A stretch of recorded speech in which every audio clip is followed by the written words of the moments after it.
Okay, let's have a little look at our next car in the cavalcade. This one's dead good. It's a Morris Minor hearse, ladies and gentlemen. Hello! If you're going to go, you might as well go in style. This car was one of the cars that we featured in Practical Classics as one of our restored vehicles. It was a total and utter wreck, wasn't it? Now, introduce yourself.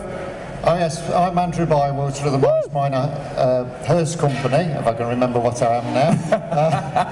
And when you found this, it was a total wreck, wasn't it? Yes, Trudy, as we call her, was a complete and utter wreck. In common with most of the cars I buy, I think, well, if you get a really bad one, it can only go in one direction, which is hopefully upwards. One Direction, live at the NEC, ladies and gentlemen. Okay, so you restored it, and it was a total shed to start with, so, you know, it's a restoration project which would be worthy of inclusion in Practical Classics anyway. But the reason why I asked you, begged you to come and let us shoot your car, is because of what you did with it halfway through the restoration. When was the moment when you were doing the restoration and you thought, I know, I'm going to turn it into a hearse? What happened? It was back in the crash in 2008. We do wedding hire, and because weddings are something that you can sort of defer or not even go ahead with, but we thought, well, what can you avoid? And we thought, well, death is probably one of those things. Plus, it's seasonal, so you tend to get more work in the winter when you haven't got weddings. Death is seasonal. I love it. Listen to that. That's a businessman at all. Death seasonal, like weddings. With an interest in Morris Minors, we thought, well, how could we work that in with the hobby and the business? So I got out with a tape measure and I walked up to some people at car shows and said, may I measure your car, please? Wow, and they didn't know why. Can I measure you up, sir? So, okay, and it has proved to be a viable business because you've got owners of classic cars and Morris Minors who say, when I go, I want to go in your car. Yes, to date we've done 47 funerals. Wow. The last one was last Thursday.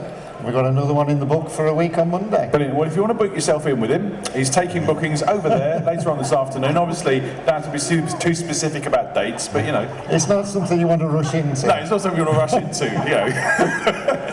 I really want to. Would it be wrong of me? Would it be wrong of me to have a little look inside? Oh no, feel free. Here we go then. Okay, I'm just going to check it out. Find yourself mind the great big pointy thing. Right then. So, well, it's not comfortable.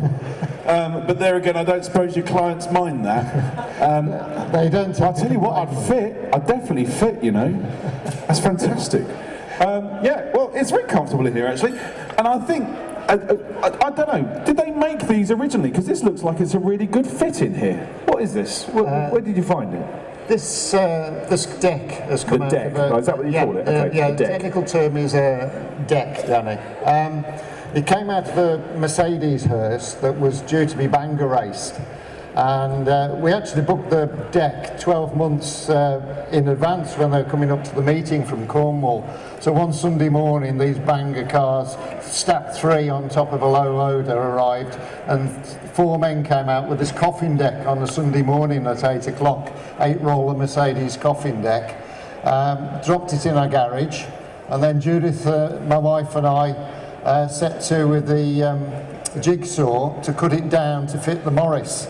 Danny's actually lying on 3 rubber rollers at the moment. I am, and it's very comfortable. I'm massaging my right and left flank.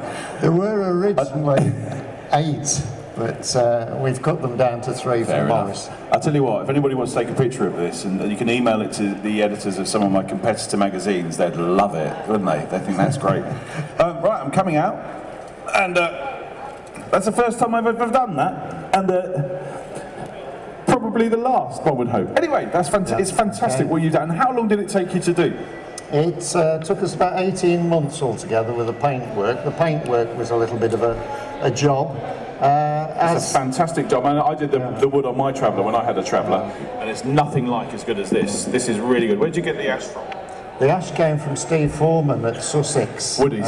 Yeah, brilliant. They're great, aren't they? He was very helpful, and because I wanted the car pre-finished, he did all the finishing for me, and he used it as a showpiece for the Bristol Classic Car Show. Oh, right. So, because he was showing off his work, he made sure he picked the right wood. And if you look closely at it, you'll see that all the grain on the horizontal panels all runs in the one direction. It's really, really good. It's beautiful. Listen, thank you so much for bringing it along. I know it's been a grave undertaking, but I'm sure he gives excellent service. So, ladies and gentlemen, thank you very much. The puns are over, you'll be glad to know. Big round of applause. Come and have a chat with him. It's fascinating what he's done with that car. Absolutely brilliant. What a clever idea.